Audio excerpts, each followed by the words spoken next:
कवि सम्मेलन देख देख के घर की शीला देवी को शेरो शायरी का बुखार चढ़ गया था। अब वो सीधे मुंह किसी को जवाब ही नहीं देती थी। उनके पति और उनका बेटा तो काम करने घर से बाहर चले जाते थे और उनकी शायरी झेलनी पड़ती थी बहू रेणु को। अब सास बोलती नहीं, अर्ज करती थी, संदूक पे रखी संदूक, संदूक में रखे झुमके, बहू झुमके निकाल के दे मेरे, कहाँ लगा रही है ठुमके। माँ जी, झुमके तो आपके निकाल दूंगी मैं, लेकिन आपके दिमाग से ये शायरी का भूत कैसे निकलेगा? छोटे लोग नहीं समझेंगे, शायरी है शौक बड़ा, तू अपने काम से काम रख, मेरे काम में मत टांग अड़ा। शौक अलग बात है, लेकिन हर चीज में अपना शौक डाल देने से जग हंसाई हो सकती है सासू माँ। अरे मैं हूँ एक नंबर कलाकार, कोई ऐसी वैसी बला नहीं, तुम घर के कामों में उलझी, समझोगी मेरी कला नहीं। ठीक है माँ जी, आप नहीं समझती तो कोई बात नहीं, लाओ मैं आपके झुमके ही निकाल कर दे देती हूँ। बहू सास के झुमके निकाल कर देती है और वहाँ से चली जाती है। शाम को बहू अपने पति से शिकायत करती है, सुनिए जी, आप माँ को कुछ समझाते क्यों नहीं? अरे क्या समझाना है माँ को? अरे अपनी शायरी थोड़ी कम करे ना। अरे तुमको उनकी शायरी से क्या दिक्कत है? अरे मुझे नहीं, पर पड़ोस में सब लोग हंसते हैं, कहते हैं बुढ़ापे में लोग सठिया जाते हैं, लेकिन शीला जी तो शायर हो गई हैं। अरे लोगों का काम है कहना, लोगों की बातों का क्या टेंशन लेना। अरे वाह, मैंने भी शेर कह दिया, वाह वाह वाह वाह। देख लो, तुमसे किसी ने कहा नहीं और तुम्हारे सामने कोई माँ की बुराई नहीं करता तो तुमको फर्क नहीं पड़ रहा। अरे तुम खामखा की बात का बतंगड़ बना रही हो। चलो चाय बना कर ले आओ मेरे लिए, साथ पियेंगे, कोई ढंग की बातें करेंगे।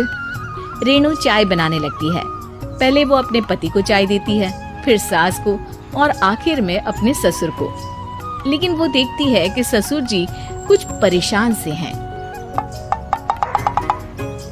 क्या हुआ ससुर जी, कोई बात हो गई है क्या? अरे तेरी सास बात बात पे शायरी करती है। कल मैंने पूछा कि खाना खाया तो तेरी सास ने क्या जवाब दिया पता है? अरे गलती की और आरोपी ने कोड़े खा लिए फटाफट, खाना तो नहीं पर पकोड़े खा लिए झटाझट। अब बता क्या जवाब दूं इस बात का? वो तो सभी से शायरी में ही बात कर रही हैं। मुझे भी समझ में नहीं आता कि क्या करूं मैं। बेटा उसको उसी की भाषा में जवाब देना पड़ेगा। मैं तो आम बातचीत में भी उसके सामने कुछ नहीं बोल पाता, शायरी में क्या बोलूंगा भला। ससुर ने जैसे ही कहा कि उसको उसी की भाषा में जवाब देना पड़ेगा, बहू को ये बात जच गई। अगले ही दिन वो शायरी की कुछ किताबें लेकर आई और शायरी की प्रैक्टिस करने लगी ताकि सास को उन्हीं की भाषा में जवाब दे सके। उसने दिन रात एक कर दिए। एक दिन सब साथ में बैठकर टीवी देख रहे थे, तभी रेणु सबके लिए बिरयानी बनाकर लाती है, लेकिन सास को बिरयानी भाती नहीं। कौवा करता काऊ काऊ, चिड़िया बोलती ची ची, इतना खराब बिरयानी बनाई है कि मुंह से निकले छी छी। बस इसी मौके का तो बहू को इंतजार था, क्योंकि अब बहू सास को उसी की भाषा में जवाब देने के लिए तैयार थी। माँ जी हमको अपनी ये बेकार शायरी ना सुनाइए, जैसी भी बनी है बिरयानी चुपचाप खाइए। ससुर जी और रेणु के पति ने रेणु का जवाब सुनते ही जोर से ताली बजाई और सास ने जब रेणु का शायराना जवाब सुना तो उनके गले में बिरयानी अटक गई। बहू ने एक और शायरी का तीर छोड़ा। शायरी में बहू के सामने सास हो जाएगी ढेर, क्योंकि सास मारेंगी एक शेर तो बहू मारेगी 1.25 शेर। सास को छोड़ के सब वाह वाह करने लगते हैं। आज पहली बार सास को नहले पे दहला मिला था और रेणु ने सास का मुंह चुप करा दिया था। अगले दिन रेणु का पति उससे कहता है, अरे वाह, तुमने तो माँ की बोलती बंद कर दी, मजा आ गया। अब मेरे लिए कुछ बना दो, खाकर मैं काम पर चला जाऊं।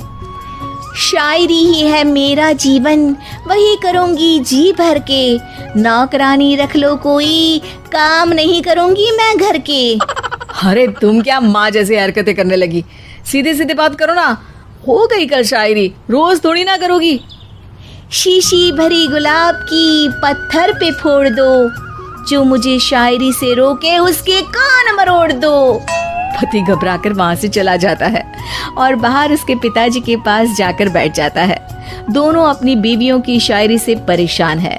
ससुर को पछतावा होता है कि क्यों उसने बहू को सास की भाषा में ही जवाब देने का आइडिया दिया। अब तो घर में दो शायर हैं। दोनों एक साथ दुखी स्वर में कहते हैं, हम दोनों की ही बीवियां जब से शायर हो गई है, क्या बताएं, जिंदगी एक फटा हुआ टायर हो गई है।